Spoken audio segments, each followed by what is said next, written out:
To get the best view of this skyline, we of course had to come to the Jersey side of the Hudson River, and it is spectacular with all the lights behind me. But for Illinois men's basketball, the backdrop of the Big Apple is the least of its worries, as it has its most important matchup of the young season, of course, tomorrow against those #2 Longhorns. Yeah, Brandon, and Illinois better hope this trend of upsets does not continue, as for the first 4 games in the Big Ten tournament, the underdog and the lower seed has won each one for the first time in Big Ten tournament history. So breaking news right now as well, Jaden Epps, the freshman guard who missed the past 2 games, is available to play tonight. Be a big spark for the Illini. They come in as 2.5-point favorites over Penn State. Joined now by Illinois head coach Brett Bielema here in Kansas City for the 2023 NFL Draft. Brett, you said this is the first time you've been able to go to the draft. Just what's the experience like, and what are you looking forward to seeing here? Very excited. My recruiting and personnel staff hit me up on it. Onto the 3A bracket. This one, it's interesting. We have an IPC rematch at 1-16. Paxton Buckley Loda, an undefeated Prairie Central.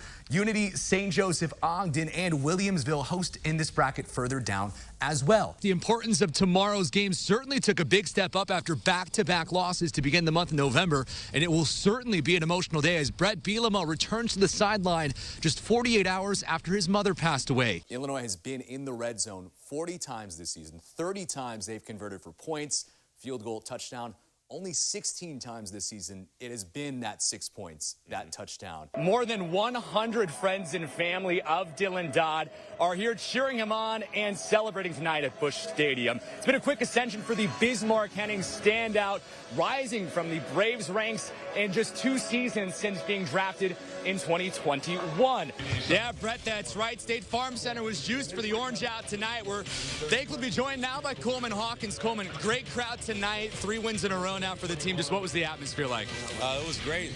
The crowd was electric. I'm Andy Olson. Brett Behrens and Jeremy Warner will join me shortly. We're so excited to get ready for the ReliQuest Bowl with you with this special hour-long pregame show presented commercial-free. Kickoff between Illinois and Mississippi State is just under 2 hours away now. Here's a look at the matchup that we'll see today. This is just the 3rd time in history these 2 teams have shared a field. Each previous time took place here in Champaign. Taking this job a little less than a year ago now, would you have believed that you guys would be here playing an NCAA tournament game for the first time in 20 years for this program? Yeah, I'd probably be lying if I said, that I did. That was our goal.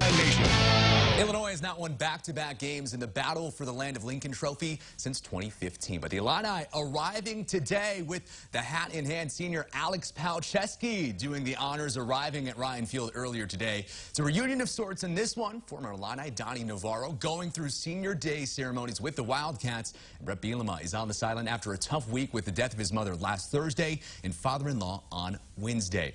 Orange and Blue came ready to play in this one. Reggie Love III finds his way in the end zone on the very first drive of the game to put the Illini up 7-0 in this one. But the big story of the day, defense coming up big on several occasions. Wildcats driving, but the pass picked off by Devin Witherspoon, his 2nd of the season. Heading the other way, looks like he's going to break it off, but caught from behind. Megan Irwin is used to winning. The Farmer City Raceway Street Stock Track Champion has collected checkered flag after checkered flag in her career, but none were as big as Bristol. Driving onto that stage was hopefully one of the best memories I'll ever have. The Lafayette, Indiana native was one of about 45 entries in the street stock class at the Bristol Dirt Nationals last month, and made history in her heat race, becoming the first woman to win in Bristol's 61-year history after 2 cars in front of her were disqualified. It's exciting, intimidating. It's a big title to hold. 1st, 2nd, and 4th were all illegal on their wheelbase. I was the only one. So some say it's not a real win, but it is a real win in my book. For her to do that and forget that she's a woman, but for her to do that, I mean, I don't even have the right, I don't possess the vernacular to say, hey, this is what I felt like, but very proud. While driver and car are based out of Western Indiana, the Mike Alsop racing team often tours tracks around Illinois. After bad experiences getting into the sport, she started to see barriers broken for women. I can definitely see a difference from when I started and where I'm at now. At first I didn't like it, but they've started to grow. And I would think that many of the guys out there right now don't see me as the girl driver, just as another driver on the track, and that's awesome. The 26-year-old has a bright future on the track, but one of the most important parts of her career is paving the way for the next generation of women racers as well. I didn't have one of those role models in racing when I started, and I've always questioned why. Why is there no girls here? It's just huge to me to even hear one kid say that I'm an inspiration or a role model. And Irwin is proving once again she belongs, with back-to-back wins to start the year at Farmer City Raceway as she looks to defend her title. In Farmer City, Andy Olson, WCIA 3 Sports. Ty Pence always looked up to the great players of St. Joseph Ogden basketball past. When you got here to St. Joseph Ogden, what did you want your legacy to be? Obviously, I've grown up watching Spartan basketball. I've seen the great players like Brandon Trimble, and obviously I wanted to be like them. In more ways than one, Pence has cemented himself among the Spartan greats, but his path to the top of the record books wasn't always certain. He's bigger than everybody else, but he had a lot of baby fat on him, so you never knew how he was going to turn out. The multi-sport athlete found his love for the game during the AAU season after his 8th grade year, dropping football and baseball to focus on the hardwood shortly after. I realized that I've worked really hard for this, and this is something that I really enjoy. The lanky freshman showed flashes of what he could become before. We come in sophomore year, and he looked like a different kid. Freshman year, he was just a skinny 6'4", three-point shooter. He comes in sophomore year, he's about 200 pounds, muscle, gets up by the rim, scores mid-range. There's always high expectations, and that's what I think I push myself towards to try to prove those people wrong. From that point on, Pence was dominant every time he stepped on the court, leading the Spartans to 2 regional titles, climbing recruiting rankings to the top 200 in the country, and becoming SJO's all-time leading scorer with more than 2,100 points, surpassing former WCIA Player of the Year Brandon Trimble.